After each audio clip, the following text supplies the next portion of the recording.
हम आपको सबसे पहले अशुद्ध यमुना का एक विशुद्ध विश्लेषण दिखाएंगे।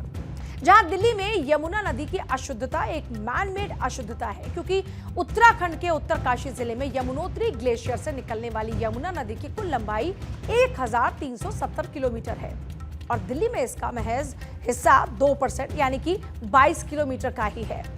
लेकिन आपको सुनकर आश्चर्य होगा कि दिल्ली में पड़ने वाली 2% की यमुना इसे 80% तक गंदा कर देती है। दिल्ली में यमुना की एंट्री उत्तरी दिल्ली के वजीराबाद से होती है और वहां एक बांध है जिसे वजीराबाद बांध के नाम से जाना जाता है। दिल्ली सरकार इसी बांध से यमुना का पानी रोककर पीने का पानी निकाल लेती है। वरिष्ठ पत्रकार सोपान जोशी ने पर्यावरण से जुड़ी अपनी किताब जल थल मल में ये बात लिखी है कि बरसात के मौसम को अगर अपवाद मान लिया जाए तो इस बांध में हमेशा साफ पानी ही नजर आता है, लेकिन वजीराबाद बांध से साफ पानी निकाल लेने के बाद यमुना खाली नजर आती है और फिर आगे जाकर नजफगढ़ नाले से उत्तर पश्चिमी दिल्ली का पूरा मैला पानी यमुना में डाल दिया जाता है। यही वो कारण है जिसकी वजह से आज हम यमुना की विशुद्धता को मैन मेड विशुद्धता बता रहे हैं। दिल्ली में यमुना को साफ करने की बात यूं तो कई बार होती रही, लेकिन कोई भी सरकार इस यमुना को साफ नहीं कर पाई। अब दिल्ली की सत्ता में 27 साल बाद वापसी हुई है बीजेपी की।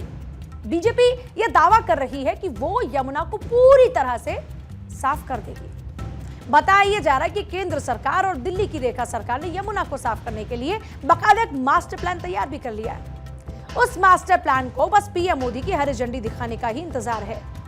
और असल में इस बार का मास्टर प्लान ज्यादा खास इसलिए है क्योंकि इसमें उन लोगों की सलाह को शामिल किया गया है जिन्होंने गुजरात में साबरमती नदी को साफ करने का काम किया था। यहां आपको जानकारी के लिए यह बता दें कि गुजरात के मुख्यमंत्री रहते हुए पीएम मोदी का यह एक ड्रीम प्रोजेक्ट था, जहां उन्हें साबरमती पर एक रिवर फ्रंट तैयार करना था और उन्होंने वहां पर ऐसा किया भी। अब वैसा ही कुछ मोदी सरकार दिल्ली में भी करना चाहती है। आपको याद होगा कि चुनाव के दौरान में पीएम मोदी ने दिल्ली वालों से एक वादा किया था। क्या वादा था वो? साबरमती की तर्ज पर यमुना रिवर फ्रंट बनकर तैयार होगा।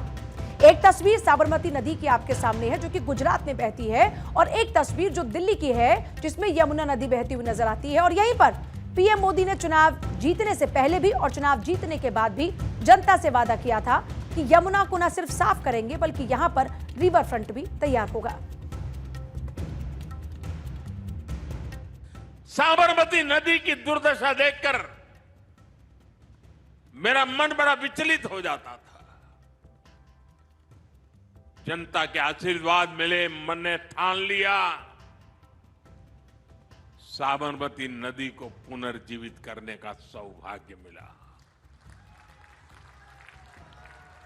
एक प्रदूषित और मृतप्राय नदी को पुनर्जीवित कर हमने अहमदाबाद में साबरमती के तट पर वर्ल्ड क्लास रिवर फ्रंट बना दिया। दिल्ली में बनने वाली भाजपा की डबल इंजन सरकार यहां यमुना जी का भी कायाकल्प करके दिखाएगी। यमुना को साफ करने के लिए इस बार सबसे बड़ा बदलाव यह हुआ कि अब उन लोगों से सलाह ली जा रही है जो पहले भी कई नदियों की सफाई कर चुके हैं और जो नतीजे देने के लिए जाने जाते भी हैं। अब उसी टीम की सलाह पर यमुना को साफ करने का एक प्लान बन रहा है। इसके साथ ही TRI यानी कि ऊर्जा और संसाधन संस्थान की तरफ से भी यमुना साफ करने को लेकर एक रणनीति बनाई गई है और इसी में कई सुझाव भी दिए गए हैं। TRI की तरफ से सबसे बड़ा सुझाव यह दिया गया कि मई 1994 वाले एक एग्रीमेंट में थोड़े बदलाव करने चाहिए। असल में कई सालों से उन राज्यों के बीच में एक वाटर शेयरिंग एग्रीमेंट चल रहा है जहां से होकर यह यमुना नदी गुजरती है। लेकिन अब यह पता करने की जरूरत है कि आखिर यमुना जब उन राज्यों से दिल्ली में आती है तब अपने साथ कितना प्रदूषण साथ लाती है। इसके अलावा यह भी कहा गया कि दिल्ली में यमुना के पास बड़े स्तर पर सैंड माइनिंग होती है, उस पर भी रोक लगाना जरूरी है। TRI का दावा यह है कि उसके 10 सूत्रीय एक्शन प्लान के तहत 3 साल के अंदर यमुना नदी का कायाकल्प किया जा सकता है। यानी अब सरकार की यह मंशा है कि वो दिल्ली वासियों को एक साफ यमुना दे। तो वहीं 2% की दूरी तय करने वाली यमुना को दिल्ली में साफ यमुना की पहचान भी मिले और वो दशकों से लगे इस गंदगी के टैग से मुक्त हो जाए।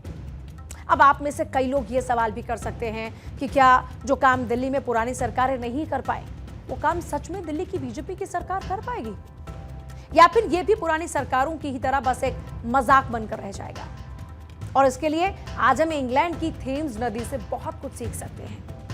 आज जो थेम्स नदी आपको चमचमाती साफ नजर आती है, ये नदी हमेशा इतनी साफ नहीं थी, बल्कि एक वक्त पर इसे द ग्रेट स्टिंक कहा जाता था, यानी वो जगह जो बहुत ही बदबूदार हो।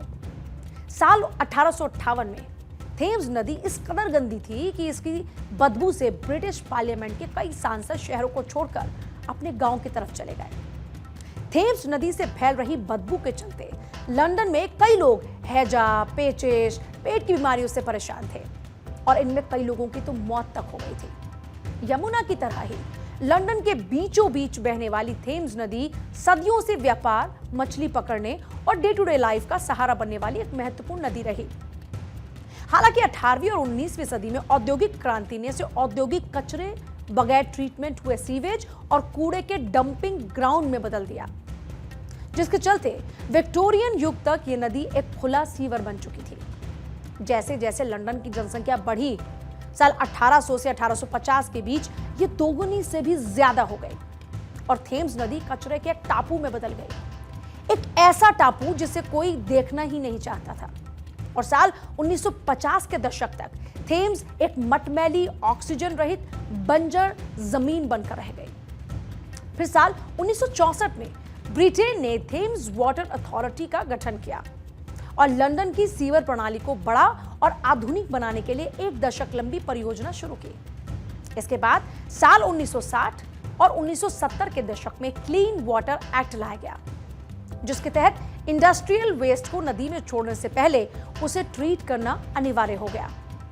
साल 1989 में प्रधानमंत्री मार्गरेट थैचर ने जल कंपनियों के निजीकरण में कुछ महत्वपूर्ण बदलाव किए और थेम्स वाटर, जो अब एक निजी संस्था है, इसने नदी के जल और सीवेज सिस्टम का मैनेजमेंट अपने हाथों में लिया।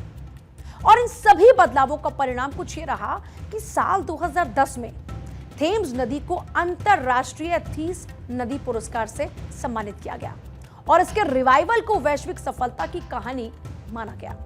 अब आज के हमारे इस विश्लेषण से आप ये समझ सकते हैं कि दुनिया में कुछ भी नामुमकिन नहीं है, क्योंकि नामुमकिन में ही तो मुमकिन छिपा हुआ है और इम्पॉसिबल तो खुद ये कहता है, आई एम पॉसिबल।